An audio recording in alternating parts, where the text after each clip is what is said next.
is them trying to find a proper trade, because they just waived DeWanna Bonner and we got nothing for her, bro. They simply let her leave. Now, this is crazy to me. How could somebody that you pursued, wanted to have on his team, just say, you know what? I don't want to play for y'all no more. Like, what the hell? She literally said, you know, I just don't want to play for y'all no more. And y'all simply said, okay. The Indiana Fever are under increasing scrutiny over their front office decisions and player management. Several incidents have surfaced that cast doubt on the franchise's overall effectiveness and decision-making. The recent departure of Dana Bonner has sparked notable controversy in basketball circles. This situation, involving a balance between player preferences and organizational authority, exposes possible shortcomings in the Fever's management framework. I'm never too old to learn from the youngins, all right? It's dope. It's dope. I love it all the way around, man. And the way that they're communicating on this bench, it's beautiful, man.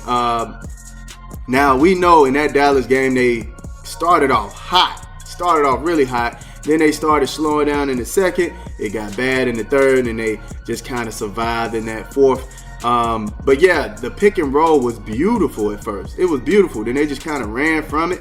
And then the franchise has faced multiple simultaneous challenges, including Caitlin Clark's injury issues and coaching struggles under Stephanie White in second-half games. These issues have built up, forming a troubling pattern of organizational dysfunction that raises concerns about the team's future. Reports indicate that Dana Bonner was unhappy with her role and ultimately decided to leave the team. Her departure points to communication breakdowns between players and management, leaving the team without any compensation for losing an experienced contributor. You can leave. Like, where do they do that at? And y'all literally get nothing for it. Y'all just waived her. Nothing. Well, new information is coming out. Allegedly, I gotta put allegedly on here, that DeWanna Bonner actually turned down potential trades and landing spots. Hold up, Shucky, wait a minute.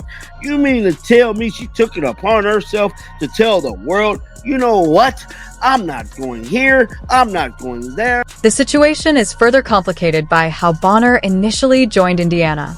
The team had actively recruited her, which makes her eventual departure especially frustrating for both franchise officials and fans.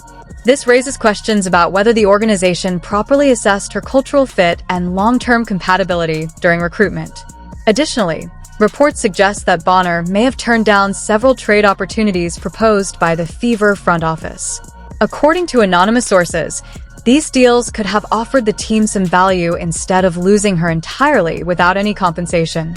He started becoming weak again, and I'm just like, dang, bro, why do they run away from what's working? Now, I always give them props on what they were doing right.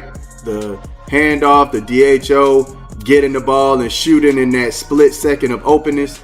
I like that. The pick and roll was doing pretty decent when they were bringing them out a little bit. Bring them out, let it airy, run that. Kelsey Mitchell did a pretty good job at the pick and roll too. So I'll give them props. They had moments, but the reported timeline suggests that trade discussions began as early as the second week of the season, indicating that issues arose quickly after Bonner joined the roster.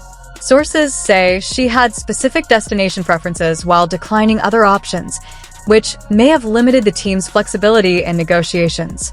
Some speculate that the Connecticut Sun was her favored destination, given her prior success in that organization. Indiana's motion offense reportedly mirrored Connecticut's system, likely intended to suit Bonner's playing style and help ease her transition. The hell with y'all, wave me. Like she running y'all. Cause that show what it was looking like. Now, I did a video, well actually a live, 3 days ago when it all went down, telling y'all, DeWanna Bonner was the main reason they was running this motion offense. It was simply for her. It was very similar to the style of offense they ran in Connecticut. Kind of to me, I think they ran this to make it easier on Stephanie White as a coach. The choice of offensive system may have reflected Coach Stephanie White's effort to simplify game management, rather than fully leveraging Caitlin Clark's dynamic abilities. This approach appears to have backfired, given the team's second-half struggles and Bonner's eventual exit. According to anonymous industry sources, Other WNBA teams have been cautioned against acquiring Bonner through waivers, citing concerns about her reliability and honoring contractual commitments.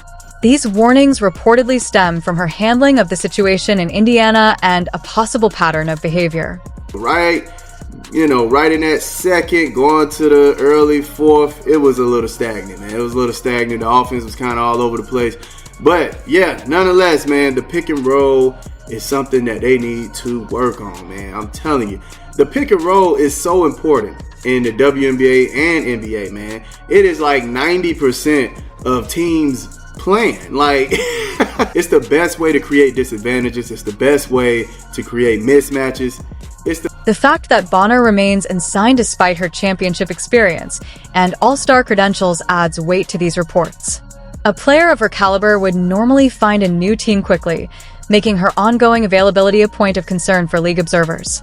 Financial factors further complicate the situation, as her departure cost Indiana around $200,000 in salary without gaining any roster assets in return. This reflects inefficient resource management for a team operating under salary cap limitations. She kind of really didn't want to probably deal with the Caitlin Clark effect thing, her running the read and react offense. This is my theory. But as of right now, they got to come up with a scheme because whatever she's running is not working in the second half. But with all that being said, let's check out this tweet, man, I came across. This here is crazy, bro. So shout out to CCAKG on Twitter, man, for actually pulling this up. The situation highlights wider concerns about the Fever front office's negotiating power and their willingness to take firm stances with players. Perceptions of organizational weakness could lead to future roster decisions that prioritize player preferences over the team's interests. Meanwhile, former WNBA star Sue Bird has amplified her public commentary on league issues, particularly regarding the physicality of play. Her perspective carries weight due to her playing experience and current ownership stake in the Seattle Storm. Bird's recent remarks challenge prevailing views about WNBA physicality, suggesting that players do not necessarily see aggressive play as a mark of pride. She argues that defensive physicality has become excessive, driven more by inconsistent officiating than by player choice. Way, man. So they have to learn how to get those screens to stick. That's the main thing, man. Get those screens to stick and learn how to actually get Caitlin open, man. That's what I'm looking for when she gets back out there with Aerie. That's what I'm going to be looking for. Can we get Caitlin open off ball? Because right now the off ball game has been atrocious for Caitlin Clark, man. And that's a huge problem. Bird is seen by some as a potential candidate for WNBA commissioner, given her playing experience, business insight, and widespread respect across the league. Her ownership stake would need to be addressed, but her qualifications are significant. These developments underscore broader systemic issues in WNBA operations, spanning from individual team management to league-wide policy enforcement. The situation with the Indiana Fever illustrates how organizational weaknesses can trigger cascading problems, impacting both team competitiveness and financial stability.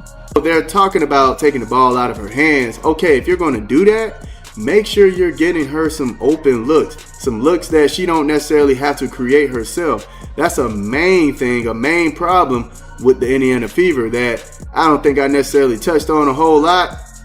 She's always creating her own shots. The fact that she's always having to create her own shots, that wears her down.